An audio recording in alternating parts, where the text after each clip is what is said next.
Good afternoon, everyone, and welcome to the 2020 Annual General Meeting of the College of Occupational Therapists of British Columbia. I am Karen Plischke, Chair of the Board of Directors. It is a privilege to represent the Board of the College at its 20th Annual General Meeting, and I now call the AGM to order. The COT office is located on the traditional territory of the Wasi'nacht peoples, including the Pakwachin, Sayout, Sartlip, and Saycum First Nations. We are grateful uninvited residents here where we conduct our important work. The First Peoples have been on these lands since the time immemorial, and their history in these areas is long and rich. Before we get started, I need to run through some technical details and tips. If you encounter any technical difficulties, please click on the chat button on your screen to communicate with our technical support team. Use your speakers or your headphones for audio. There is no telephone available for communication. Participants will be muted during the meeting to minimize background noise. This virtual AGM gives little opportunity for live questions and answers during the meeting. We are constrained by the social distancing measures put in place in response to the pandemic. For this reason, the question and answer session was set up to provide an opportunity for you to ask and submit your questions prior to the AGM.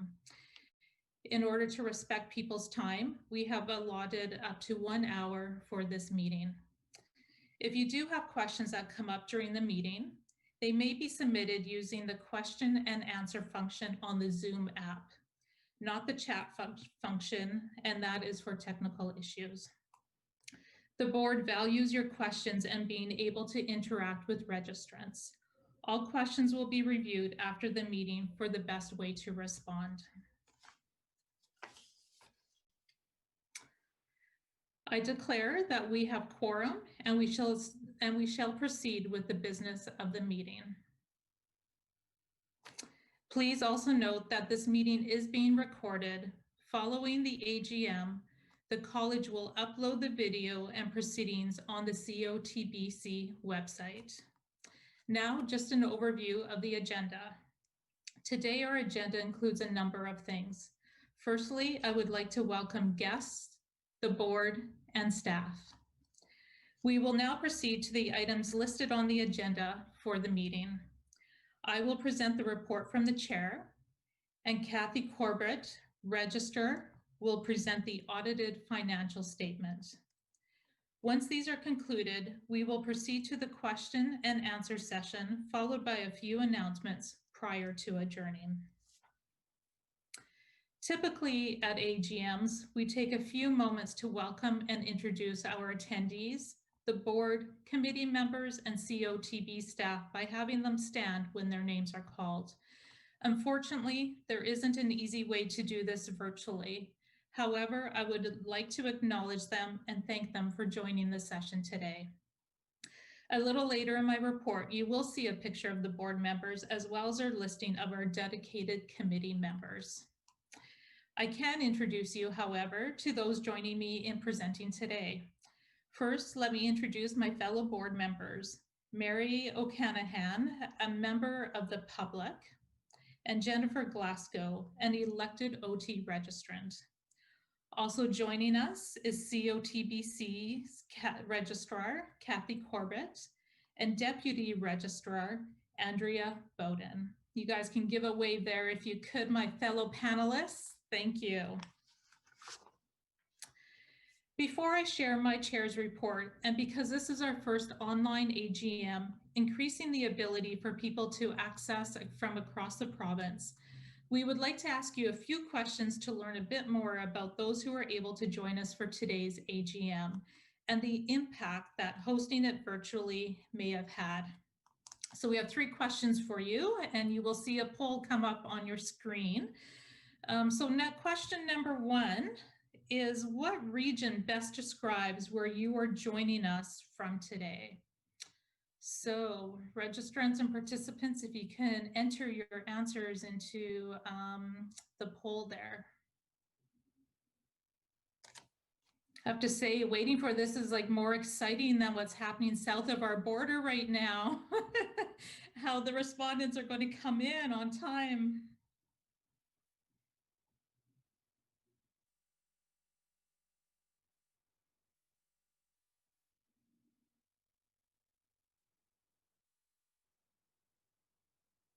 So the answers and polls are still coming in while we're waiting for the answer to be displayed.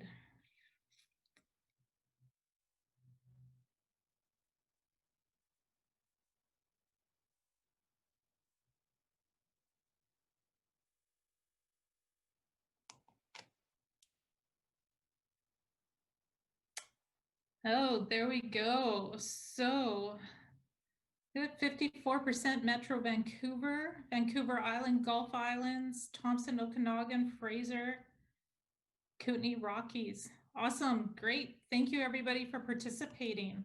Good distribution. On to question number 2, please. Next question. How many times have you participated in a COTBC AGM prior to today? There we go. Thank you. Question number 2.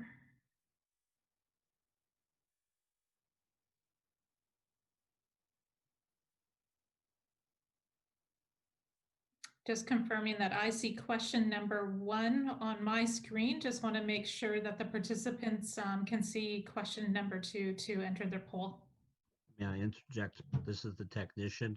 You need to scroll down to see questions 2 and questions 3. Great. You need to scroll down, and at the end is a submit button. My apologies for this. Thank you.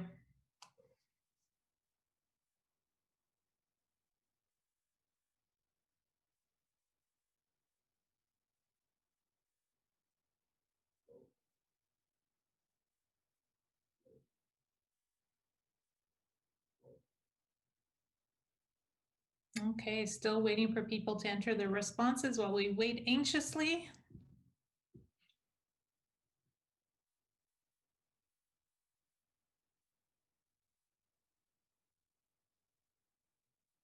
There we go.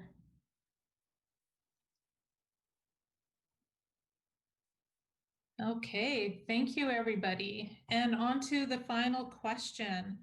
For those of you that indicated this was your first COTBC AGM meeting, was the fact that it was being held virtually the primary factor for your decision or ability to join? Question number 3.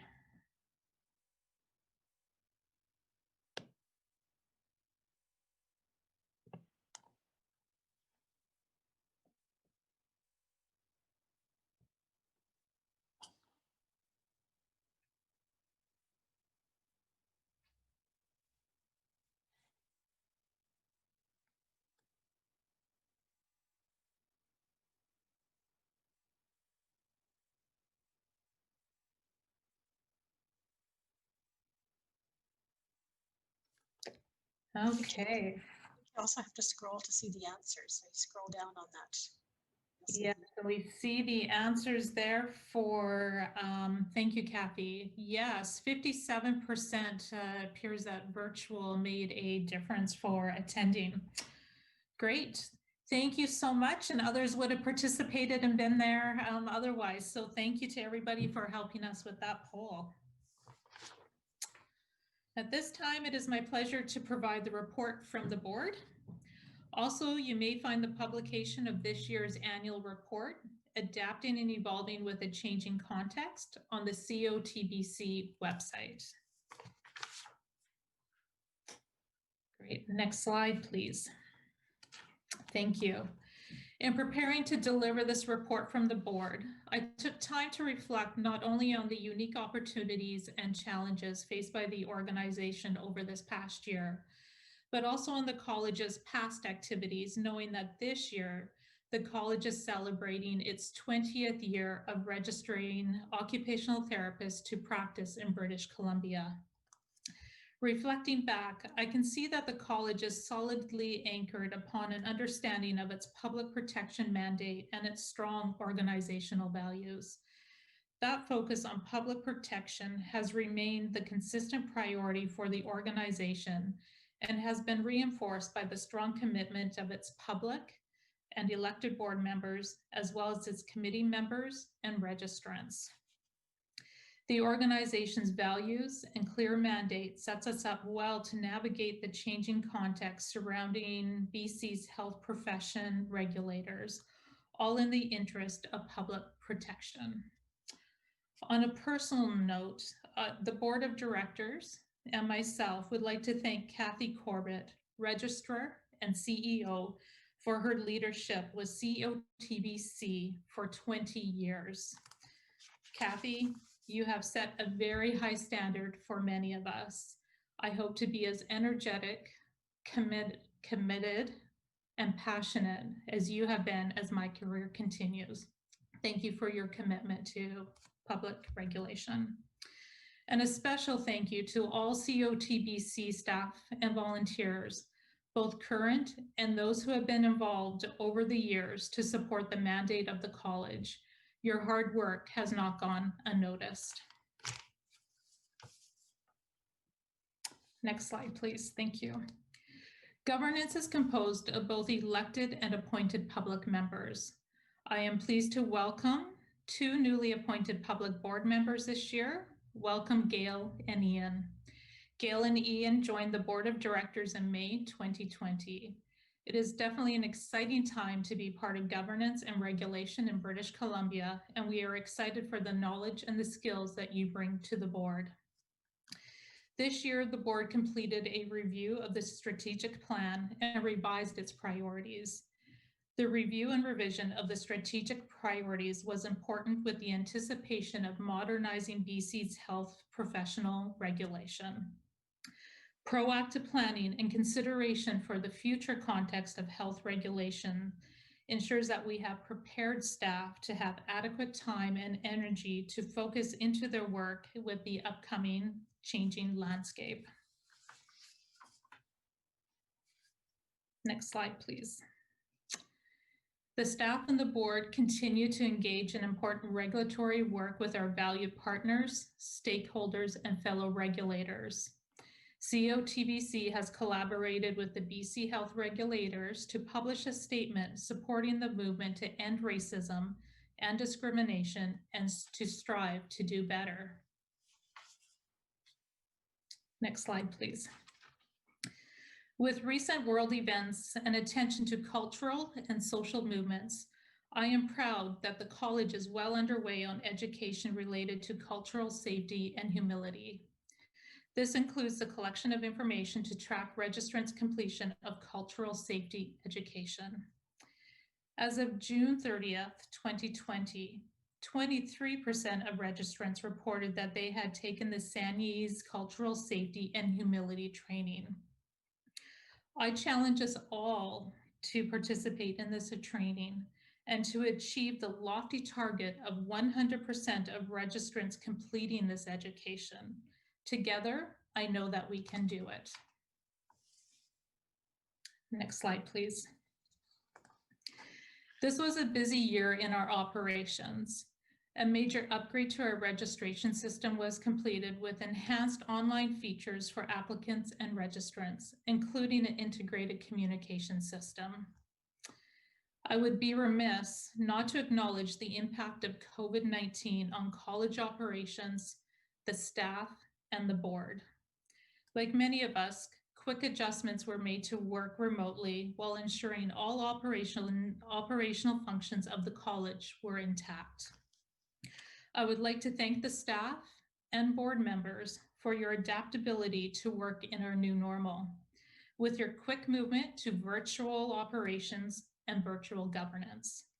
While this virtual reality is important and many learnings and improvements are going to be with us to stay, I do look forward to when I can meet and see you all again in person. Thank you also to all the registrants for your flexibility and adaptation during this time as well. I know that each of you has been impacted both personally and professionally during this pandemic.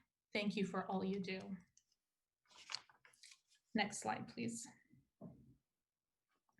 Regarding supporting quality practice, the college staff continue to be engaged in quality practice and have undertaken many activities this past year. They have created a new COVID-19 resource page, conducted a survey to engage registrants in providing feedback about their experience with COVID-19 in their practice, and published 2 new advisory statements, medical assistance in dying or MAID, and the OT role in determining incapability to consent to facility admission. Next slide, please. COTBC is one of 7 health regulatory colleges that partnered in a pilot program to encourage public engagement on important issues related to healthcare regulation in BC. This is called the BC Public Advisory Network. Public advisors are patients and caregivers who have varying levels of experience and contact with the healthcare system, and who represent different demographics in the population, such as age, ethnicity, health status, and geographic location. It is essential to include the voice of the patients and caregivers in our work. Often our thoughts, assumptions, and decisions take a different course when we are informed by those who are on the receiving end of the work and decisions that we make. Next slide, please. Now more than any other time in our work, development and implementation of electronic communication is critical to reaching the public and registrants. This has included an increased focus on social media and publishing e-newsletters, refreshing our website, and building on digital research. Next slide, please. 2020 has certainly been a time where we have all had to adapt to a changing context, and COTBC is no exception. In November 2019, the BC Ministry of Health released the Steering Committee's consultation paper on modernizing BC's health profession regulatory framework. The report has outlined several recommendations aimed at improving the efficiency and effectiveness of health regulators. This topic will be discussed in more detail during our question and answer session. Therefore, we are going to hold off for now on some of the details of the recommendations until later. However, I can let you know that the college has been actively engaged in conversations that explore what the future might look like for regulation of occupational therapists in BC, and the board remains committed and focused on its public protection mandate. Next slide, please. I would like to take a few moments to acknowledge some changes in staff this past year. We said goodbye to Mary Clark. We were privileged to benefit from Mary's skills and expertise while she was in the position of Director of the Quality Assurance Program and Communications. We wish Mary well in her new endeavors. We know she will be impacting the profession in a positive way with whatever work that she undertakes. Next slide, please. And we would also like to welcome Heather Burrett, who has joined the team as role of Manager of Quality Assurance Program. And welcome, Heather. We are very lucky and excited to have you on our team. Next slide, please. The work of the college is dependent on the dedication of our volunteers who participate on the COTBC board and its committees. Their time and talents in assisting us to achieve our mission of protecting the public are very much appreciated. We want to recognize those names who have completed their terms this past year. Many of these volunteers serve several terms and sometimes on different committees, demonstrating their commitment to the regulation and public interest. On the screen, you will see asterisks beside the people whose term was completed this year and have moved on from the work of COTBC. To those people, again, thank you for your dedication and time to COTBC. Next slide, please. I am proud to be a member of the board and take this opportunity to thank board members who contribute their time, skill, and energy to the important work of the college to protect the public. There are many board and committee members present today, and I would like to extend my sincere thanks to each of you for your valuable work. And on a more personal note, I want to thank you, my fellow board members, for trusting in me and supporting in me as my role as chair of the board this past year. Thank you very much.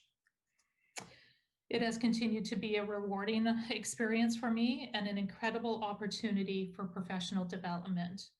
I encourage others to think about taking on an active role in college activities. It is an amazing experience and one that you will always cherish.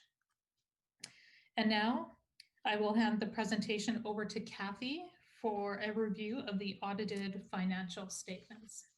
Kathy? Thank you, Karen. Okay, I think we can move on to the next slide. So as usual, the college business is fairly straightforward in terms of revenue. And so this slide, the details are all in the annual report. The full financial statements are published in the annual report every year. So all the details are there. I'm going to provide a few highlights in the next set of slides.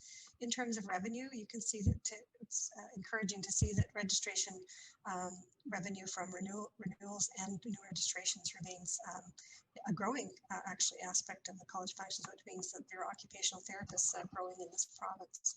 Application fees were slightly down this year, and that was really a function related to COVID. There were probably people that delayed either moving from other parts of Canada, and certainly some of the new applicants were impacted by a number of factors. If you're looking at the audited financial statements in terms of the revenue, the other elements that you'll probably see in there that I thought I would make a comment about is typically we provide information about late fees, and I'm encouraged to say the late fees were down this year. That's what we like to see. People were renewing on time. And also we have revenue in our statement of operations related to a project, which is labeled as a contribution agreement.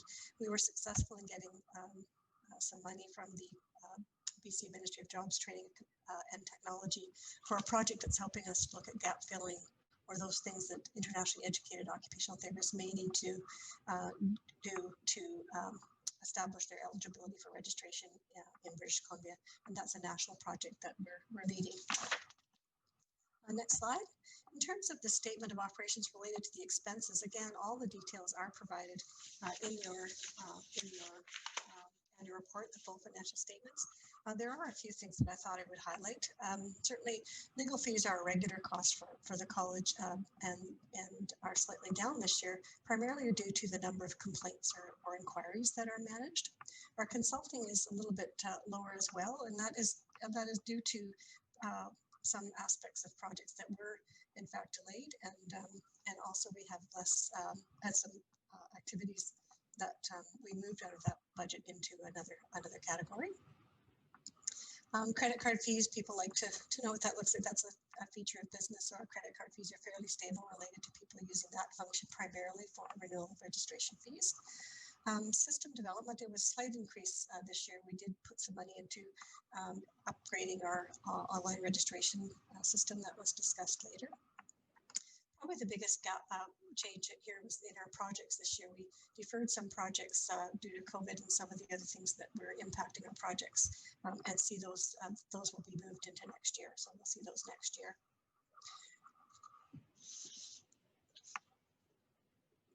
I think that's all I had for this slide. Thank you.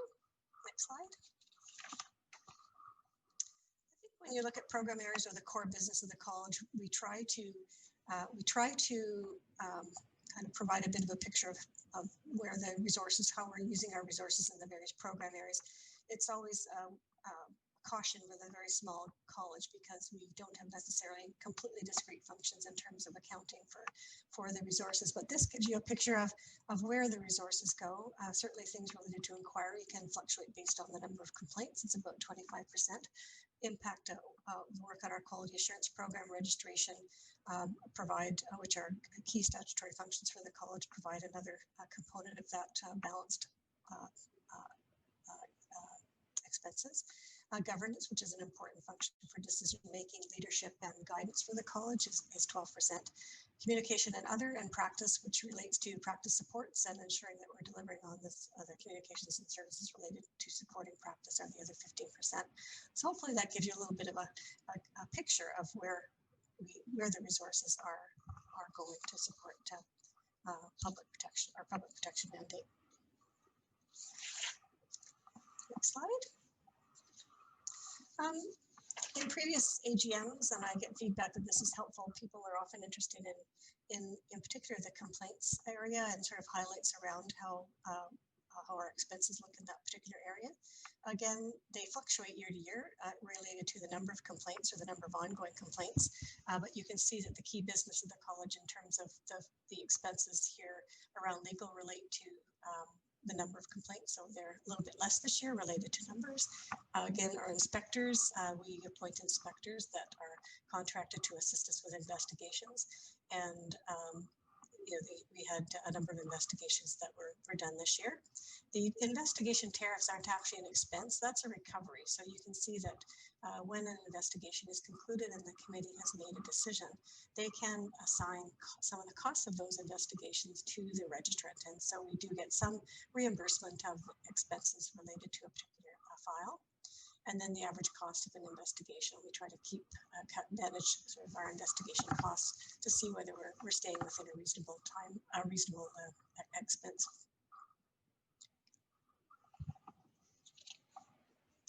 The next stage, next slide. And the last slide is really looking at sort of the statement of our financial position. And this really speaks to, money we have in the bank, money that's going to be developed, is used for operations, money that's for next year's operations, and those things relating to our capital assets, which are the things we own. We don't have a lot of capital assets, as you can see. Our accounts payable are those things of what we owe. There's some outstanding bills that were not received before our year end. Deferred revenue is often a lot bigger.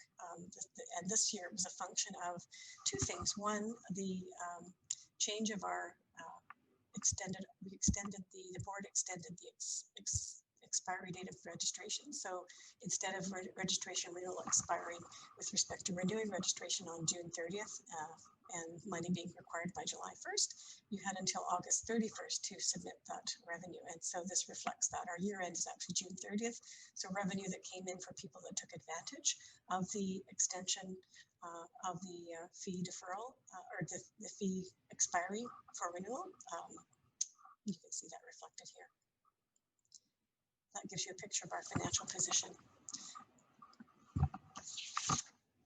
And finally, as always, we like to ensure with the auditors, we have a clean audit, which means they're satisfied that the financial statements present fairly in all material respects the financial position of the college.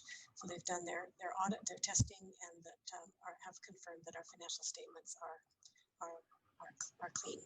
So it's always nice to see that letter. We have a clean audit each year. Any other questions you have about the financial statements, I'm happy to answer at the college if you have any questions. As I said, they're fully published in the annual report. Thank you, Karen. Great. Thank you so much, Kathy, for the information and clarity regarding the audited financial statements.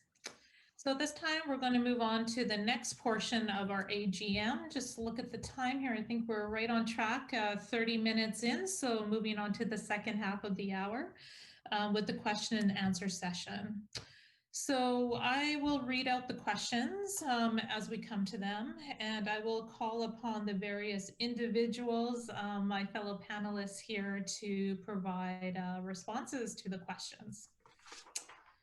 Okay, so next slide, please. Okay, so question number one.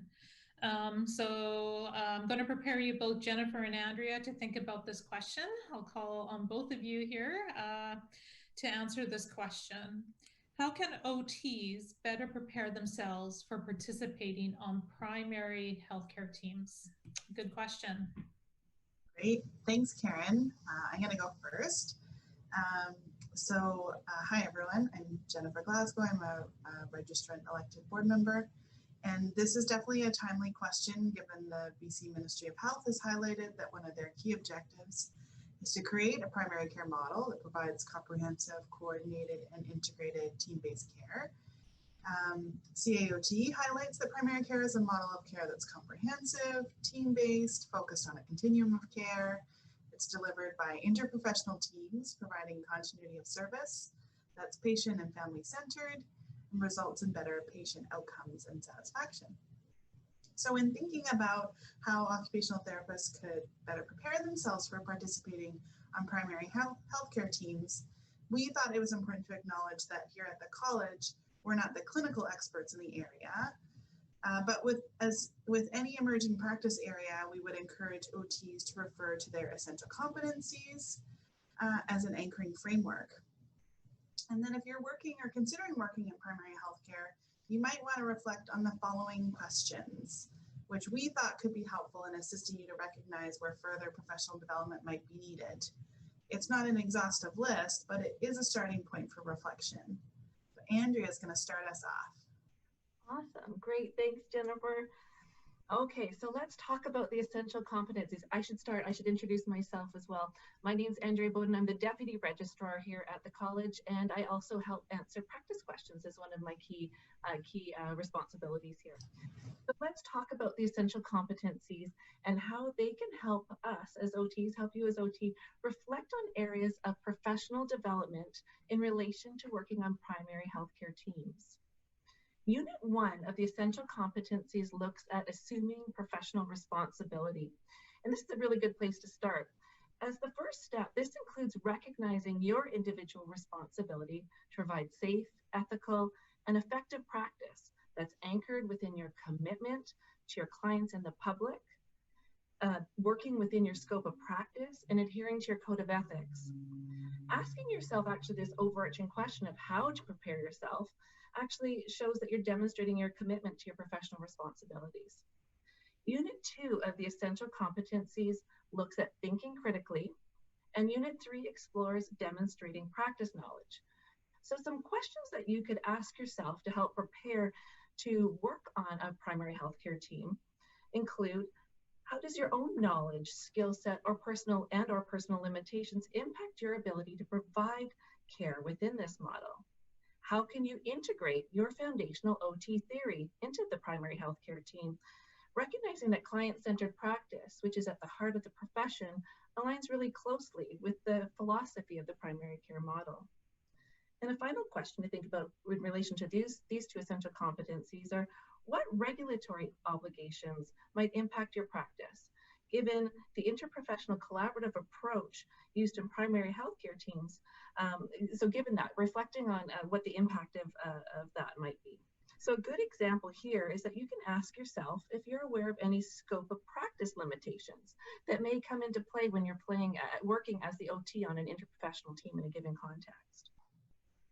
Unit 4 of the competencies looks at utilizing an OT practice process to enable occupation. Here you might ask yourself, are you able to communicate the nature or the types of OT services you can provide within the primary healthcare team? Are you able to develop a client-centered OT plan within this context with realistic and targeted outcomes? And another example is, do you know who to refer to best refer your clients to support them to receive their other services? How do you do this efficiently within the given primary healthcare team and also within the broader healthcare system? So Jennifer, I'm going to hand it back to you, if that's okay, to ask or discuss some other reflective questions related to the final 3 essential competencies. Thanks, Andrea. So moving along, Unit 5 of the essential competencies explores communicating and collaborating effectively.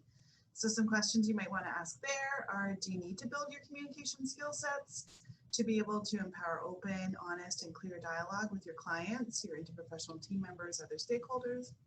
Are you familiar with documentation requirements within an interprofessional context and emerging technology being used in the context and relevant privacy considerations? And are you familiar with setting team goals and priorities and learning from other professionals on your team? For Unit 6, engaging in professional development, some questions you might ask. Have you done a self-assessment of your learning needs to work in this area of practice? Are you reviewing a variety of evidence-informed sources of information for up-to-date information on smart practices in the context of primary care? And do you demonstrate a commitment to continuing competence? with a learning plan and integrating new knowledge into your practice. And then finally, under Unit 7, which explores managing your own practice and advocating within systems, you might want to ask yourself, are you able to appropriately supervise support personnel in a team-based context? Are you familiar and engaged with system level or research initiatives related to primary care service and delivery? And finally, do you advocate for change where concerns or opportunities are identified? So we know that was a lot of questions, and we really hope that the reflective questions can provide a starting point for helping you think about how you could prepare yourself for participating in primary healthcare team as an OT. There's a lot of resources available to assist you through formal education opportunities, health authority resources, UBC's primary healthcare program, courses through your association, and more. And yeah, primary care is an exciting area of practice, and OTs are very well positioned to be foundational team members. Great. Thank you, Andrea and Jennifer, and thank you for those who had put forward this question pertaining to primary healthcare teams. As Jen had said, really foundational to the work in the future that is occurring in the healthcare system. So thank you both, and thank you for those who challenged us with that question today. So we're going to move on to our next challenge, therefore our next question, and I'm going to call upon Mary O'Canahan, our COTBC Public Board member, to answer this one. So this question, Mary, I know a lot of interest, and questions, and good thoughtful questions, because it is an impact for us in regulation. Your question, Mary, is, what does COTBC know about how health colleges will be restructured? So over to you, Mary. Thanks, Karen, very much. So this question sort of delves a little bit deeper in detail into what was touched on earlier in the discussion this afternoon, and highlights that there are changes on the horizon for the model of health profession regulation in BC. So in May 2019, the Minister of Health established an all-party steering committee, which provided ad hoc advice on how to modernize the regulatory framework for health professions in BC. Roll fast forward, in August 2020, following an extensive review and consultation process, the Minister of Health released the steering committee's final report that outlined its recommendations to modernize the provincial health professions regulatory framework, and that's a mouthful. The steering committee's work aligned with the government's goal of increasing transparency, patient safety, accountability, and public confidence in health profession regulation, all of which are commendable. Next slide, please. So the final recommendations that came out from the committee, let's just go through those a little bit in each one. So number one speaks to ensuring cultural safety and humility, which are embedded within the regulatory framework. This could include improving the safety of the complaints and discipline process and creating standards that promote cultural competence of health professionals. Number two, improved governance. This will ensure that college boards are focused only on public safety. Changing board composition to an equal number of registrants and public members, and eliminating elections, and moving to a competency-based appointment process for board members are all identified as ways to ensure the board is attending to its public protection mandate.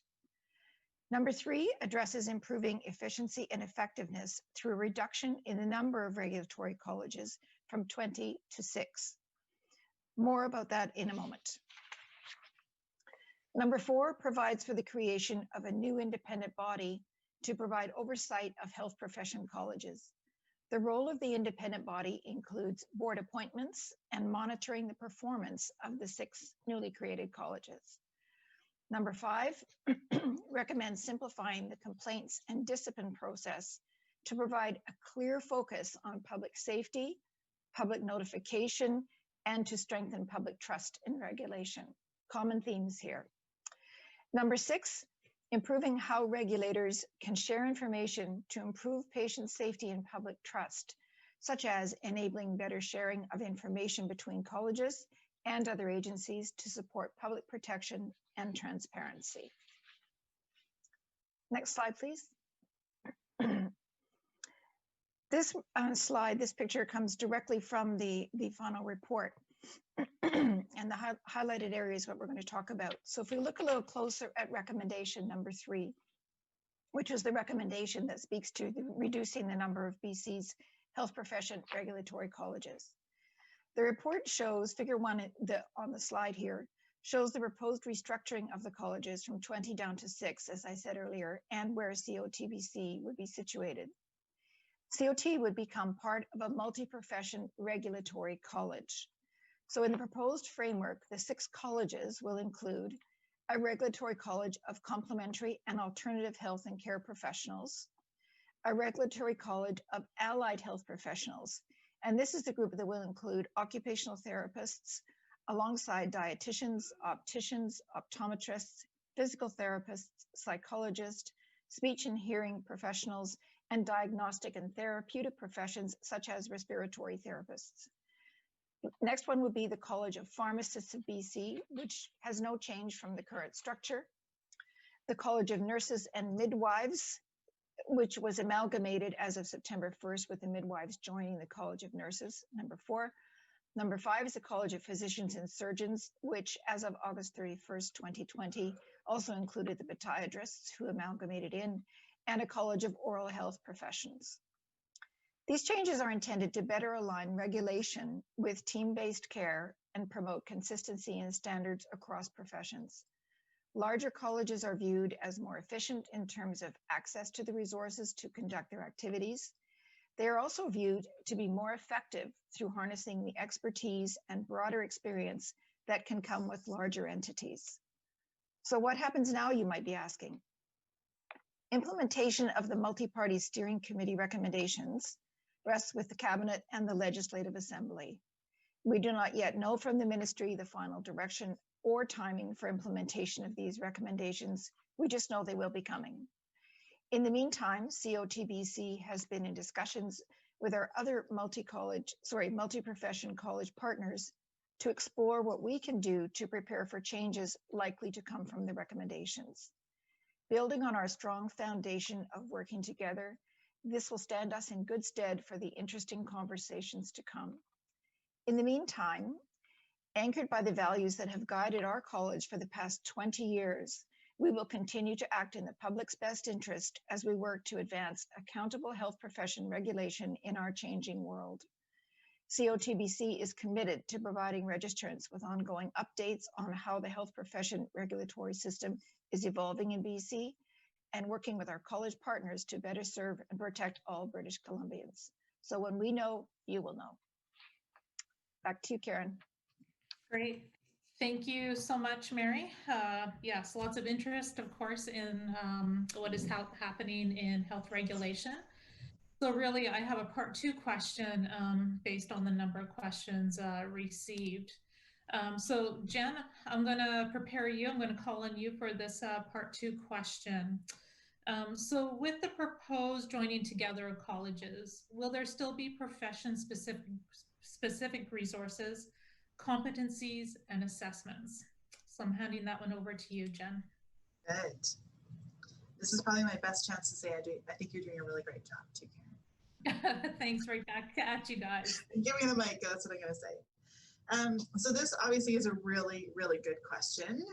COTBC is reassured by the steering committee's recognition of the importance of profession-specific knowledge and expertise in any future regulatory system. They recommend the creation of profession-specific councils within the multi-profession regulatory college to ensure that regulators have access to profession-specific expertise, and also to reinforce the understanding that professional context is important for effective regulation. The specifics of what this is going to look like are not fleshed out in the report, other than to reinforce that there must be a clear separation between the governing board and the profession-specific councils. So COTBC believes that profession-specific expertise is critical for effective regulation. It's needed across all core regulatory functions, such as establishing standards of practice and addressing complaints. Less obvious, but as important, are the programs that support safe and quality practice, practice advisory services, developing practice resources, continuing competency programs must have relevance to a profession's practice. With the recommendation of profession-specific councils, it seems like these activities may have a place in any future regulatory scheme. And absolutely, COTBC will be participating when appropriate in discussions about the structure and the functions of the profession-specific councils. Great. Thanks, Jen, for answering that last question for us. So a special thank you, Mary, Jennifer, Andrea, for helping answer the questions that came in advance of our AGM. And thank you to the registrants and the participation of sending in your questions and helping us to stimulate some questions and answers for you through this process. So you definitely made us work, and thanks. So we learned through this process as well. Thank you.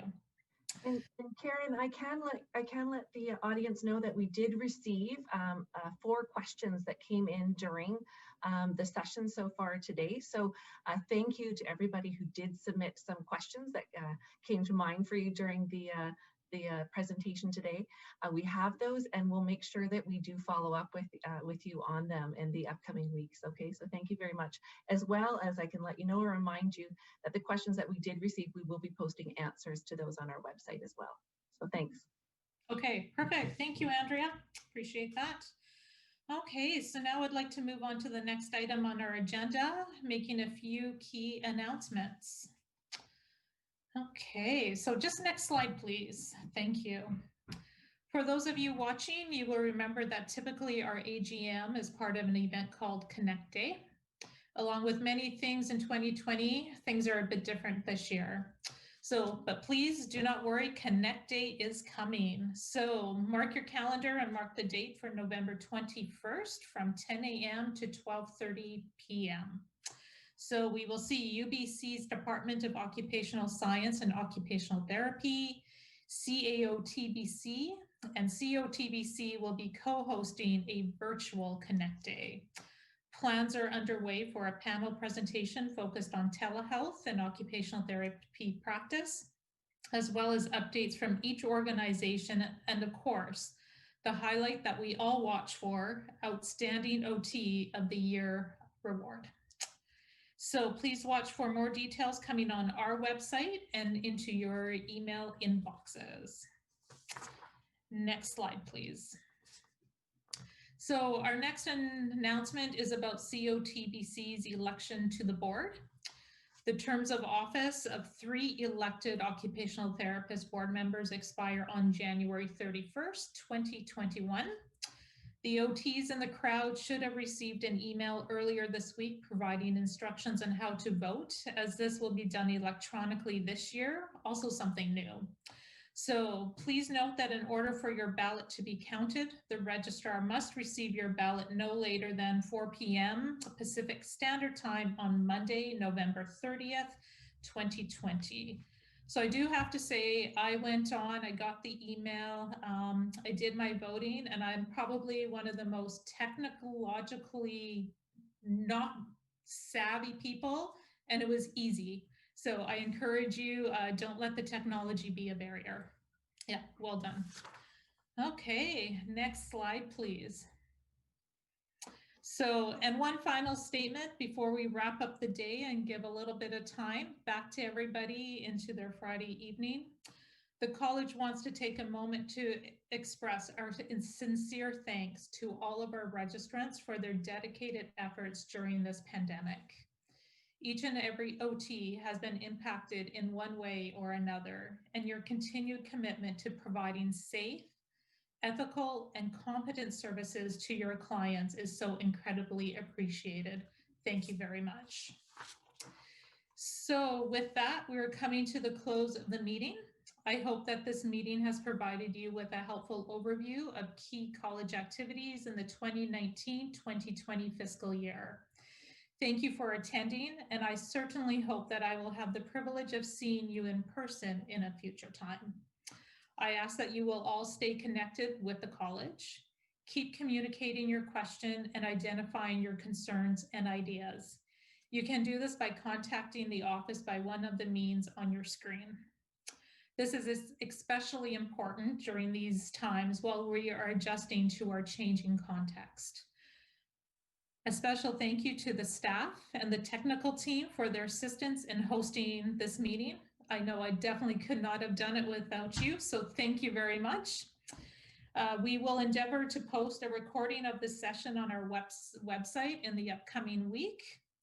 And with that, I declare the 2020 COTBC AGM meeting adjourned. Thank you very much, everybody. Have a good evening.